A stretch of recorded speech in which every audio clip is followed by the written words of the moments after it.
জুমার দিন সব মুসল্লি মসজিদের মধ্যে, আর আব্দুল্লাহ আর হোসাইন খেলাধুলা করতেছে। আব্দুল্লাহ আর হোসেন খেলাধুলা করতেছে। হোসেনের হাতে একটা কলম ছিল, যেরকম কি ছিল, কলমটা ফেলে দেখে আব্দুল্লাহ কলমটা দিত। আব্দুল্লাহ কলম এনে হোসেনকে দেয়, আবার ফেলে দেয়। আব্দুল্লাহ কলমটা হাত দে। আব্দুল্লাহ দৌড়ে গিয়ে কলম এনে হোসেনকে দেয়, আবার ফেলে দেয়।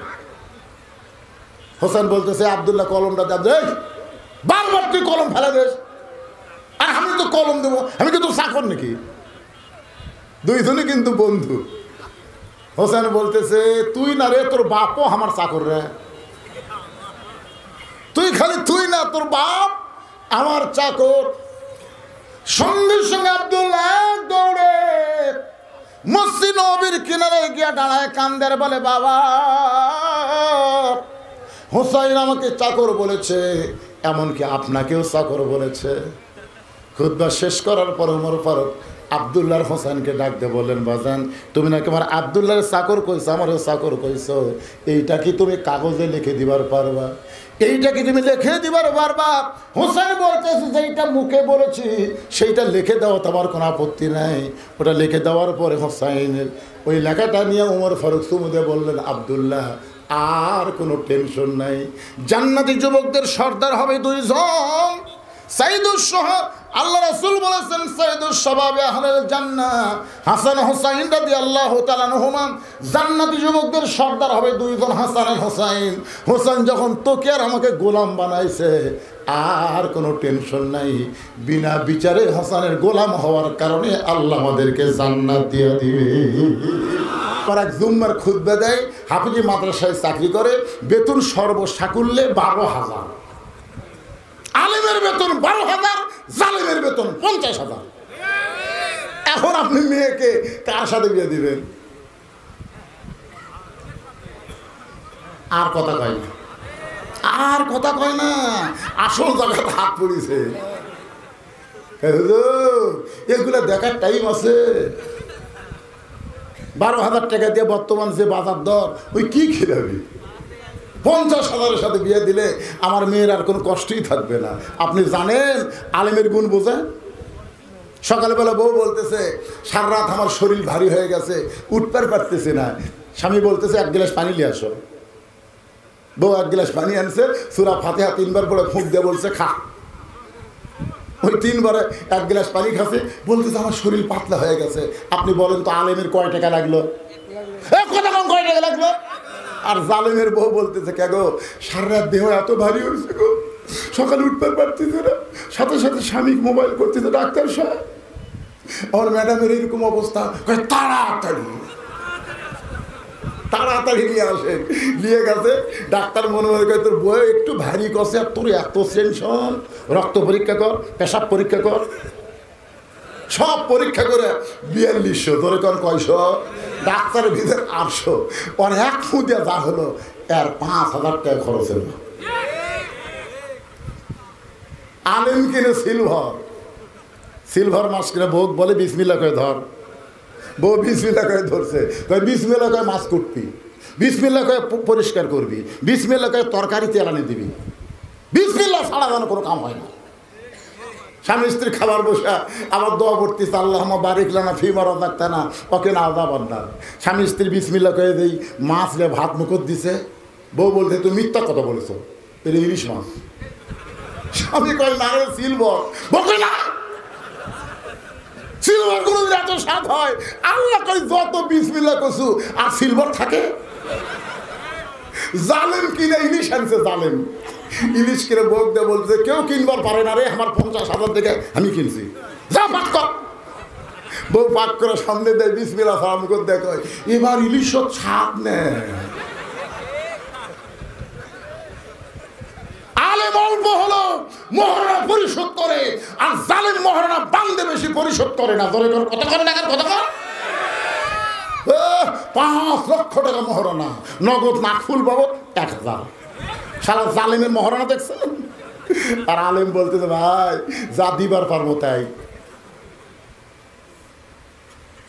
এখন আপনারা সিদ্ধান্ত নেন আপনার মেয়েকে কার সাথে বিয়ে দিবেন। যাকে খুশি দেন, পরে বুঝবেন ঠেলা কাক করে। ওমর ফারুক বললেন, মা 18 বছরের একজন যৌবন নারীর জন্য 1 নম্বর অধিকার হলো ভালো একটা ছেলের সঙ্গে বিয়ে বসা। কিন্তু তুমি এই মুহূর্তে ভালো ছেলে কোথায় পাইবা? তোমার তো কোনো অভিভাবক নাই। আমি ওমর তোমার অভিভাবক হইয়া একটা ভালো ছেলের খবর দেই, দেখো তো ছেলেটা তোমার পছন্দ হয় কিনা। মেয়েটা বলতেছে আমির আল মুমিনিন, তাহলে আপনি বলেন ভালো ছেলেটার নাম কি? ওমর ফারুক বললেন ছেলেটার নাম হলো আব্দুল্লাহ। 6 লক্ষ হাদিসের হাফেজ, 30 পারা কোরআনের হাফেজ। ছেলেটার বয়স হলো 22 বছর, লম্বা হলো 6 ফুট 2 ইঞ্চি, গায়ের রং ফর্সা, চাঁদের মতন চেহারা। ছেলেটার বাবার নাম হলো উমর। মানে 6 বছর বয়স ঈমান গ্রহণ করে 12 বছর নির্যাতনের মধ্যেও যে ঈমান হরণ হয়নি, ঈমানকে ত্যাগ করে নাই, এমন একটা মেয়েকে যদি আমার বৌমা বানাবার পারতাম আমার জীবন ধন্য হয়ে যেত। ধরে কারণ সুবহানাল্লাহ। এখন আপনার বেটাকে কেমন বিয়ে করাবেন? কি আমার ছেলের বউ মাস্টারি করে।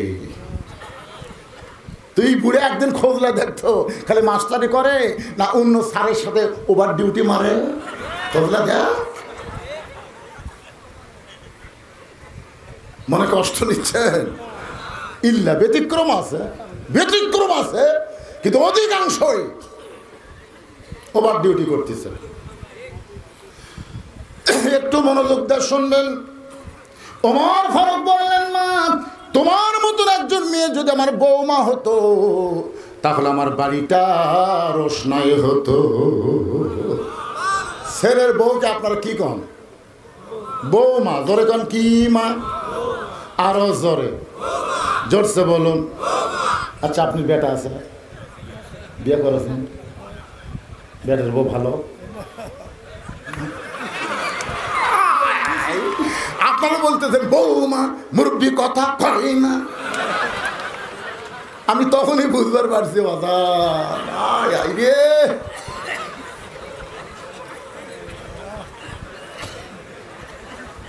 কি কি নিজের চোখে দেখা।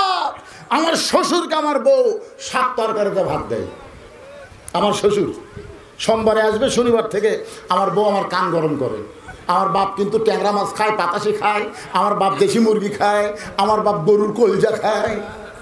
আমি সবগুলো এনে দিছি, ওই সব পাক করে আমার শ্বশুরের সামনে তুলে ধরছে। শ্বশুর লিভার চায় না, জোর করে দেয়। শ্বশুর কয় এই জন্যই তো তোর বাড়িতে আমি আসি না, মানুষ এত খাওয়ার পরে। মেয়ে খালি কয় আরে 1 টুকরা খান আব্বা। আমার কলজা ভরে গেল। মেয়ে তার বাপকে এত ভালোবাসে, কিন্তু আমার কলজা আগুন ধরলো যখন আমার বাপ। আমি তাকায় দেখি আমার বাপ খালি বিস্কুট খায়, আর কিছুক্ষণ পর এই লোক এইদিকে ঝুঁকে।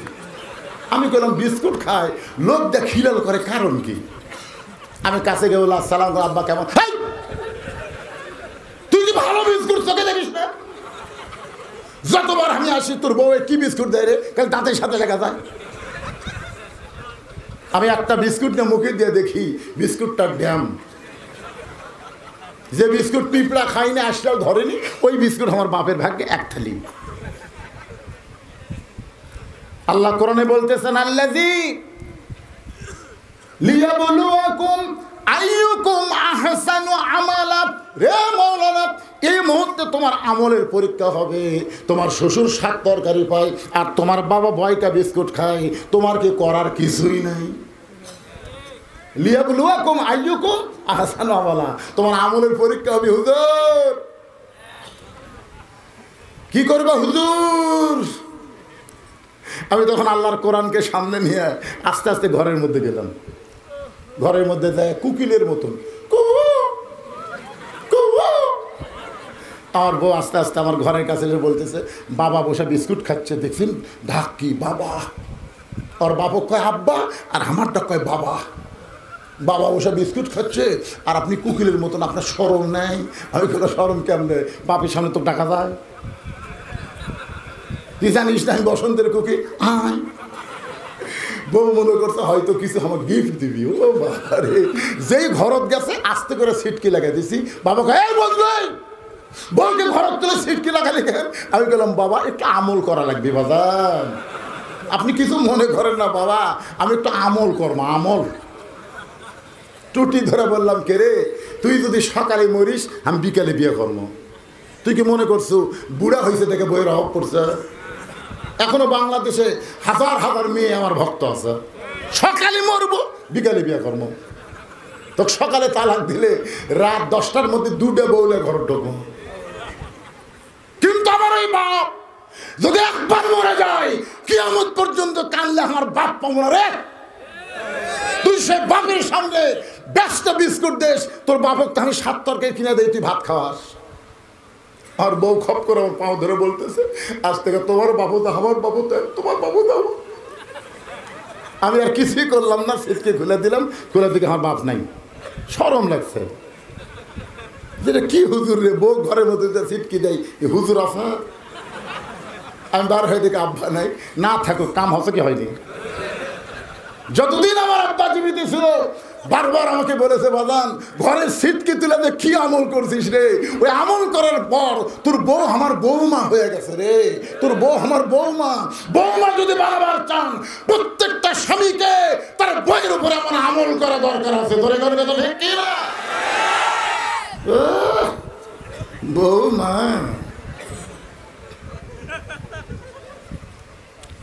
ঘিরে হাসেন কে বাজান? প্রত্যেকটা ঘরের মধ্যে দেখবেন এমন বৌমা তৈরি হচ্ছে, ওর বাপের বাড়ি সব পছন্দ করে, স্বামীর বাড়ির কাউরে পছন্দ করে না। দেখতেন আর গ্রামের যদি একটা ফকির আসে, বউ কবি এটা আমার চাচা হয়। আর শ্বশুরের ভাই যদি ডাকে, আপনার তো আমি চিনি না, ওই তো চাচা শ্বশুরকে চিনিস না, তুই ফকিরও চাচা বানাস। আমার মায়েরা যারা পর্দার অন্তর আছেন শোনেন, ওমর ফারুক বললেন, মা আমি তোমাকে বৌমা বানায়া আমার বাড়িতেই তোমাকে অধিকার দিবার চাই। সঙ্গে সঙ্গে মেয়েটা ফোফায় ফোফায় কাঁদতেছে। ওমর ফারুক বললেন, মা আমার আব্দুল্লাহ কি তোমার পছন্দ হয় না? তুমি এমন করে কেন কাঁদতেছ? মেয়েটা বলতেছে, আমির আল মুমিনিন, আপনি কিন্তু বলেছেন ভালো একটা ছেলের সঙ্গে বিয়ে বসার আমার অধিকার আছে। ওমর ফারুক বললেন, মা আমি যেই ছেলেটার খবর দিলাম এই ছেলের চাইতে ভালো কোনো ছেলে নাই। মেয়েটা বলতেছে, আমি একটা ছেলের নাম বলবো, আপনি দেখবেন তো এই দুইটার মধ্যে কোনটা ভালো। ওমর ফারুক চমকে উঠছে, কি রে, আমার আব্দুল্লাহর চাইতে ভালো ছেলে দুনিয়াতে কে আছে? সঙ্গে সঙ্গে মেয়েটা বলল, ছেলেটার নাম হলো হোসাইন, বাবার নাম হলো আলী, মায়ের নাম হলো ফাতেমা, আর নানার নাম হলো মুহাম্মাদুর রাসূলুল্লাহ। সঙ্গে সঙ্গে ওমর ফারুক বসে পড়ছে, বসে মাটি ধার দিয়ে বলতেছে, মা এমন একটা ছেলের নাম তুমি কইলা, আমার আব্দুল্লাহ ভিতরে থাকাতে ওর কথা আমার মনেই নাই। মেয়েটা বলতেছে, এখন আপনি বলেন এই দুইটার মধ্যে কোনটা ভালো, আব্দুল্লাহ ভালো না হোসাইন ভালো? ওর হরকের মনে পড়ে গেল জোহরের নামাজ। কোন নামাজ? আল্লাহ রাসূল প্রথম রাকাতের শেষ দাজ্জা 3বার সুবহান রাব্বিল আলা বলে সেজদা থেকে মাথা তুলছে, পরে যেই মাত্র সেজদা দিচ্ছে আর সেজদা থেকে মাথা ওঠে না। প্রত্যেকটা সাহাবী 100বার সুবহান রাব্বিল আলা কয়, কিন্তু নবী সেজদা থেকে মাথা তোলে না। উমরের চিন্তা হলো, কে রে, নবী কি সেজদাতে অসুস্থ হলো নাকি? মাথা তুলবার চায়, কিন্তু আতিউল্লাহ ও আতিউর রাসূলের কারণে মাথা তুলবার পারে না। অনেক সময় পরে নবী সেজদা থেকে মাথা তুললেন, 2 রাকাত 3 রাকাত 4 রাকাত নামাজ পড়ে নবী যখন সালাম ফেরালেন, ওমর ফারুক বলে, ইয়া রাসূলুল্লাহ আমার বেয়াদবি নেবেন না। প্রথম রাকাতে 3বার সুবহান রাব্বিল আলা ঠিকই আছে, কিন্তু দ্বিতীয় রাকাতে দ্বিতীয় সেজদায় এত লম্বা সেজদা দিলেন, কারণ কি? আল্লাহ রাসূল বলে, এই সাহাবীরা তোমরা কি দেখোনি? আসলে কে দেখবে, সেজদা থাকলে দেখা যায়? এই তোমাকে ফাঁকের মধ্যে দিয়া কোন সময় যে হোসাইন এসে আমার পিঠের উপর বসলো, আমি সেজদা থেকে মাথা তুলবার চাই, কিন্তু মাথা তুলবার গেলে তো হবে না, ওকে আমার পিঠের উপর থেকে নামাতে হবে। আমি সেজদা থেকে হুসাইনকে যখন পিঠ থেকে নামাবার চাই, নামাজের মালিক আল্লাহ বলে, হাবিব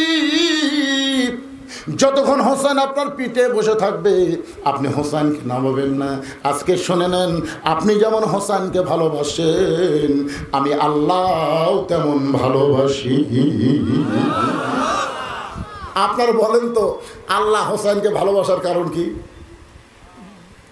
আপনি জানেন যেদিন কারবালার প্রান্তে হোসাইন ৭২ জনকে রওনা দিল, সেদিন উমর ফারুকের ছেলে আব্দুল্লাহ হোসেনের কাছে গিয়ে বলল, হোসাইন ভাই খামাকা গোয়ার কি করে কি হবি?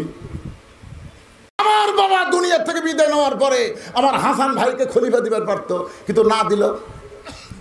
আমিরে মাবিয়া খলিফা হলো, কিন্তু আমিরে মাবিয়া আবু বকর, উমর, উসমান, আলীর পথ না ধরে নিজের সন্তান ইয়াজিদকে খলিফা বানালো। নবীর ইসলামকে জলাঞ্জলি দেওয়া যাবে না, দরকার হলে জীবন দেব, বাতিলের সঙ্গে হোসেন আপোষ করবে না। বলে কোন ঠিক কিনা? আপোষ করছে?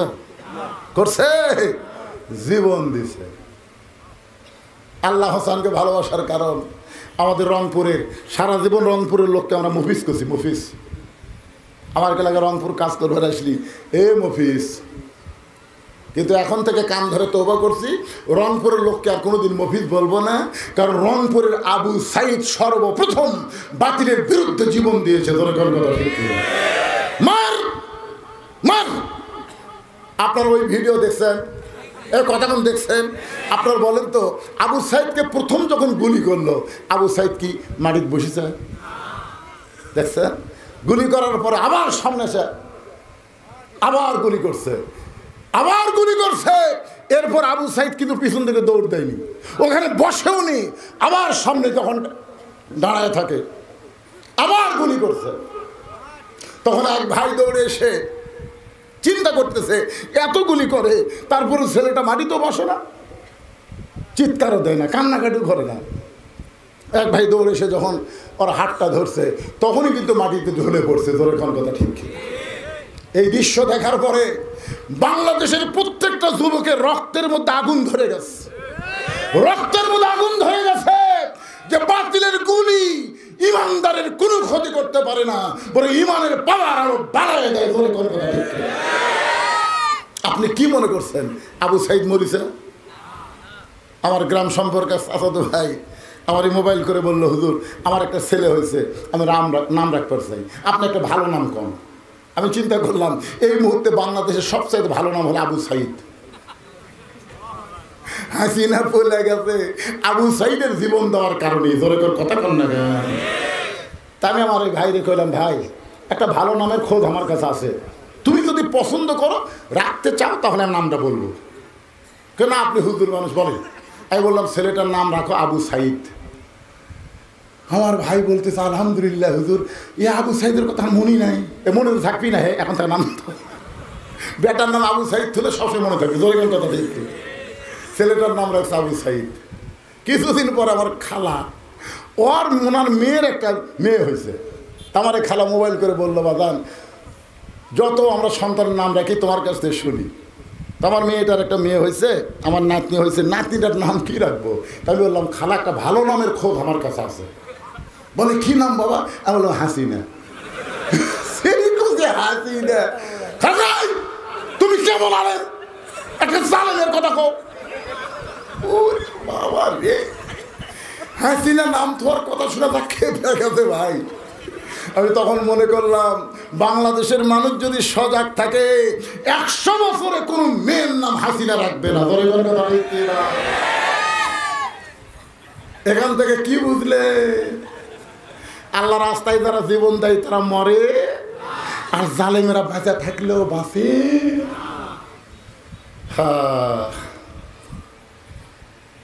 আপনারা কি মন খারাপ করতেছেন?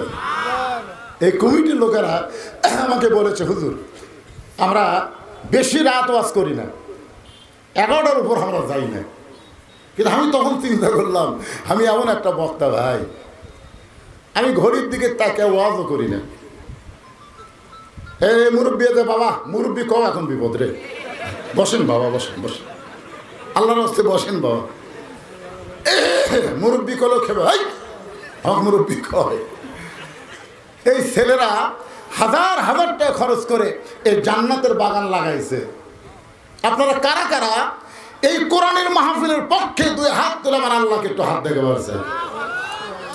বাগান হাত তুলে লিল্লাহে তাকবীর। এখন আপনাদেরকে আমি বলবো যে বাংলাদেশে আগামীতে এই কোরআন দিয়ে বাংলাদেশ চলুক, এটা কারা কারা চান? 2 হাত তুলে আল্লাহরে দেখান। লিল্লাহে তাকবীর।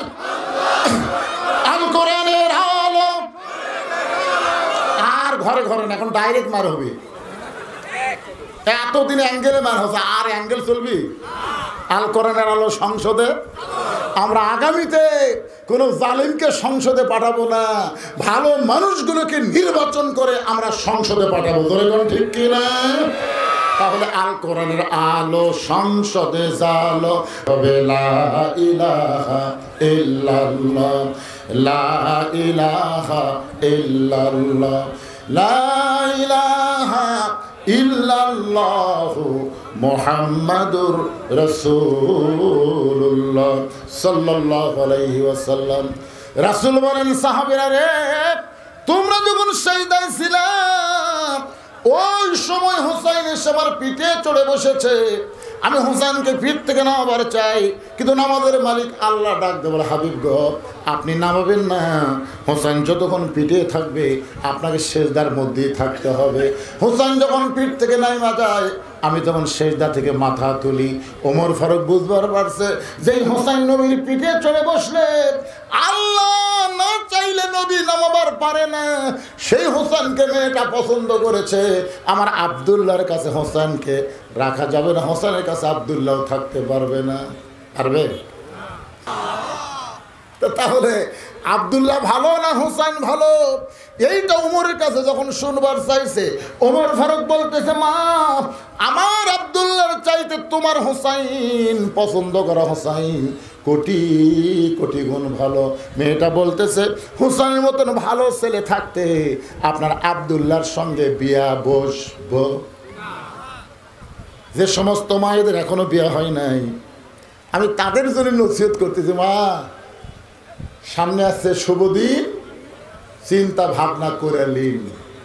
আপনারা কার সাথে বিয়ে বসবেন? টুপিওয়ালা দাড়িওয়ালা দেখলে খারাপ লাগে? সম্পর্কে আমার খালাতো বোন আমারে কয়, ভাইজান আমার স্বামী শাকিব খানের মতন সুন্দর। স্বামীকে নিয়ে যখন বাইরে যাই রাস্তার মেয়েরা খালি কুত্তের মতন তাকা থাকে আমার স্বামীর দিকে, আমার খুবই খারাপ লাগে। ভাই এমন কোনো দোয়া আছে যে দোয়া আমল করলে আমার স্বামীর দিকে আর কোনো মেয়ে মানুষ তাকাবে না? আমি বললাম, আমল কিছুই না, তোমার স্বামীকে চাচা বানাও।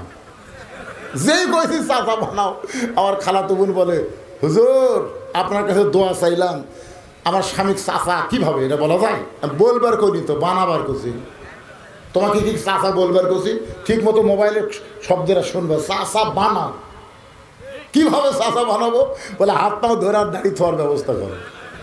একে স্বামীর পাও তেল দেয় হাত পাও ধরে দাড়ি থোয়ার ব্যবস্থা করছে। এখন দাড়ি চাল আঙ্গুল হয়ে গেছে।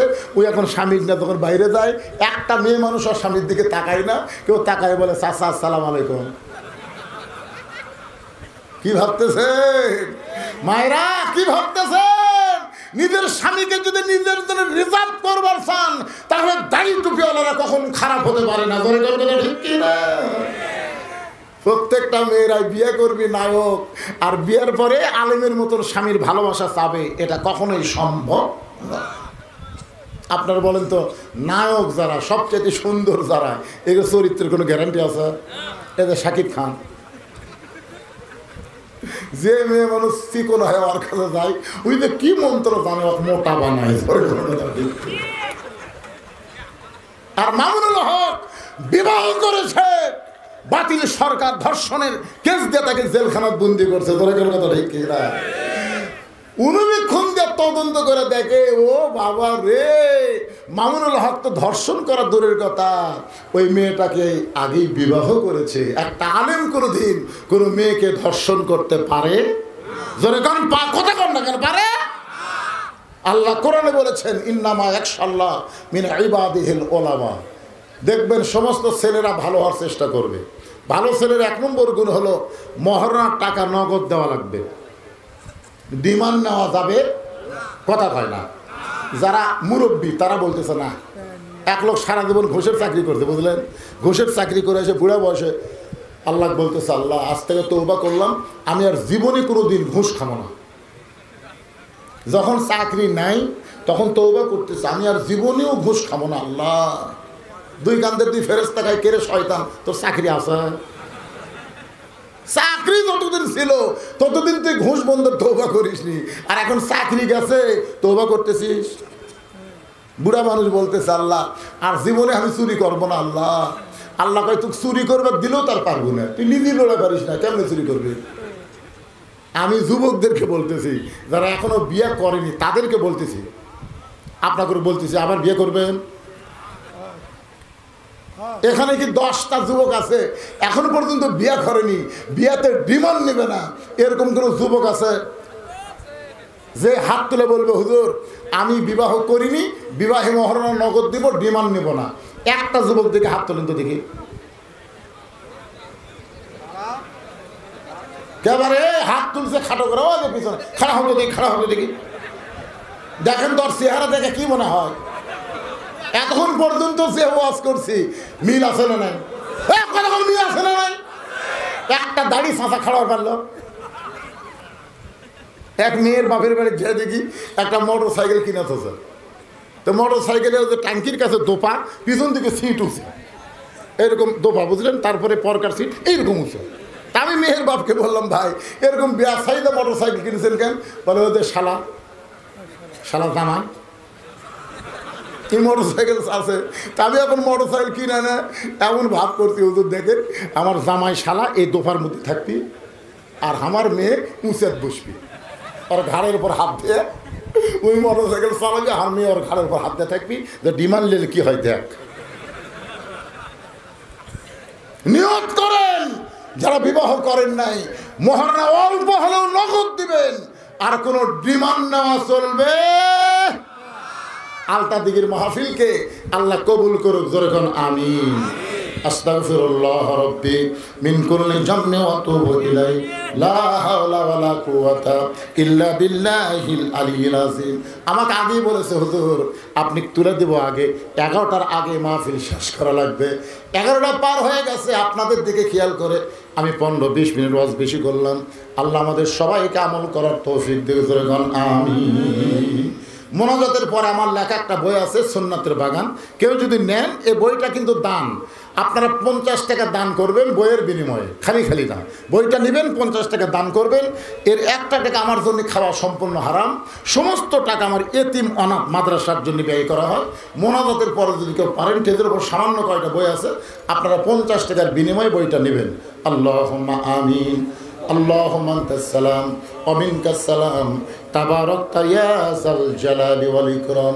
মাবুদ বহু কষ্টের বিনিময়ে আজকের আলতা দিঘি মাহফিল আল্লাহ হাজার হাজার টাকা খরচ করে, আল্লাহ হাটে বাজারে ভিক্ষা করে, কত কষ্ট করে তোমার বান্দারা আজকের জান্নাতের বাগান লাগায় দিছে আল্লাহ। ও মাবুদ মোনাজাতের সঙ্গে সঙ্গে মাহফিলের সমাপ্তি হবে, আগামী বছর পর্যন্ত আমরা বাঁচবো এর কোনো গ্যারান্টি আমাদের নাই। হতে পারে আজকের মাহফিল আমার জীবনের শেষ মাহফিল, হতে পারে আজকের মোনাজাত আমার জীবনের শেষ মোনাজাত। যদি জীবনের শেষ মোনাজাত মাহফিল হয় তাহলে আজকের মাহফিল ওসিলায় আমাদের সকলের জীবনের তামাম গুনাহ আল্লাহ মাফ করে দিন। যারা কষ্ট করে মেহনত করে টাকা পয়সা খরচ করে জান্নাতের বাগান লাগাইছে তাদের সকলকে আল্লাহ আপনি মাফ করে জান্নাতে কবুল করে। আল্লাহ মাহফিলের শুরু থেকে মোনাজাত পর্যন্ত যত আয়াত তেলাওয়াত করা হয়েছে, হাদিস শরীফ বলা হয়েছে, দোয়া দরুদ জিকির আজকার হয়েছে, আল্লাহ কবুল করেন। সোনার মদিনায়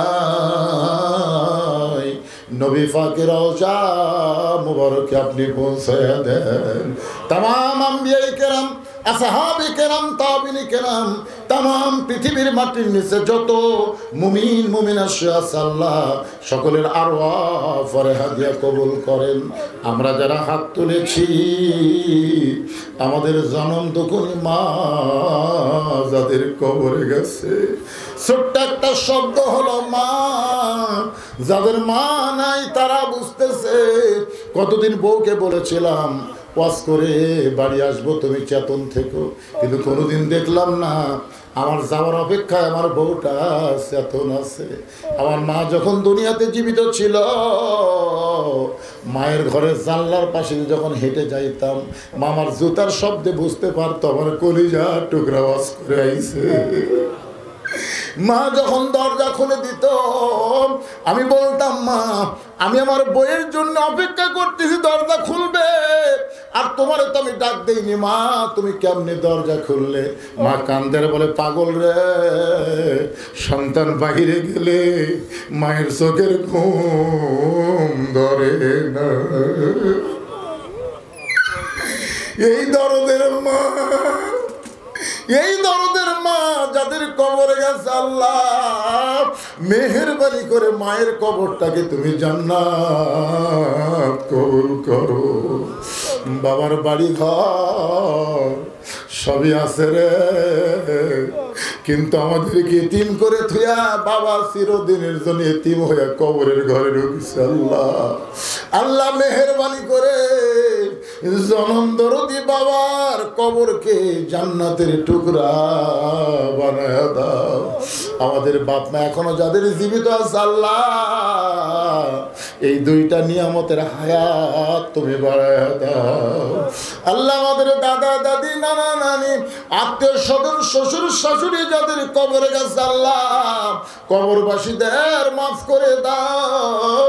তোমার বান্দার দুই হাত তুলে আমিন আমিন করতেছে। আল্লাহ কে কোন নিয়তে হাত তুলেছে, আল্লাহ সকলের নেক নিয়ত নেক আশা তুমি কবুল করো। আজকের মাহফিলের সম্মানিত সভাপতিকে আল্লাহ তুমি কবুল করো, সহসভাপতি কবুল করো, এই মাহফিল কমিটিকে আল্লাহ তুমি কবুল করো। আল্লাহ এই মাহফিল কমিটির সভাপতি, সহসভাপতি, সেক্রেটারি, ক্যাশিয়ার, সদস্য যারা, তাদের সকলকে আল্লাহ জান্নাতি সদস্য হিসাবে কবুল করে নাও। প্রত্যেক বছর এমন করে জান্নাতের বাগান যেন একটা বার লাগাবার পারে, বছরে একবার। আল্লাহ এমন ইমানি শক্তি রেখে দান করে দাও। আমার মা বোনেরা পর্দার অন্তরে বসে বসে শুনেছে, আবিদা সালিহা পর্দার যে কবুল করে, মা ফাতেমার চরিত্র দান করে দাও। আমি অসুস্থ, আল্লাহ আমার মতো যারা অসুস্থ অবস্থায় হাত তুলেছে সবাইকে সুস্থতার নিয়ামত দান করে দাও।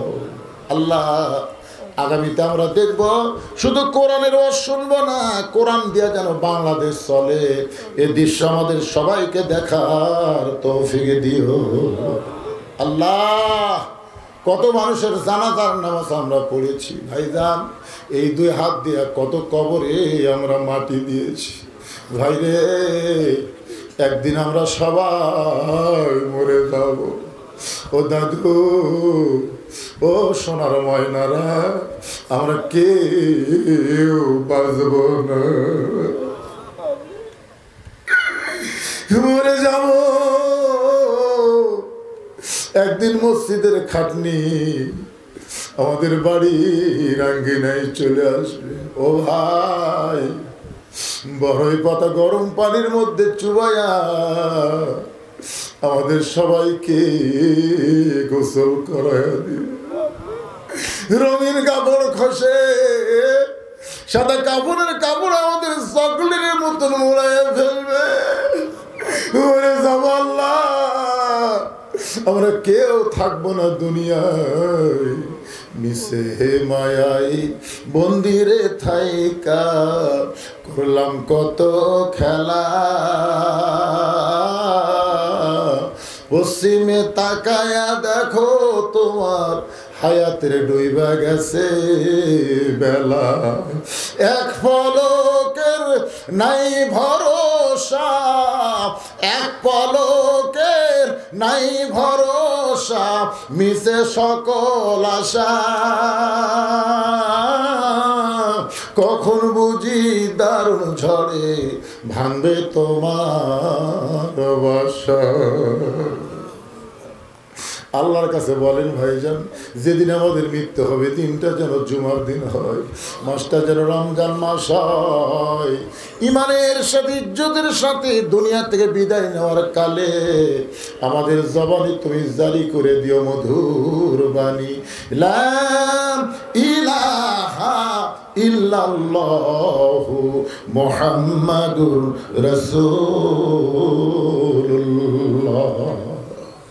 সাল্লাল্লাহু আলাইহি ওয়াসাল্লাম। আসসালামু আলাইকুম ওয়া রাহমাতুল্লাহি ওয়া বারাকাতুহু।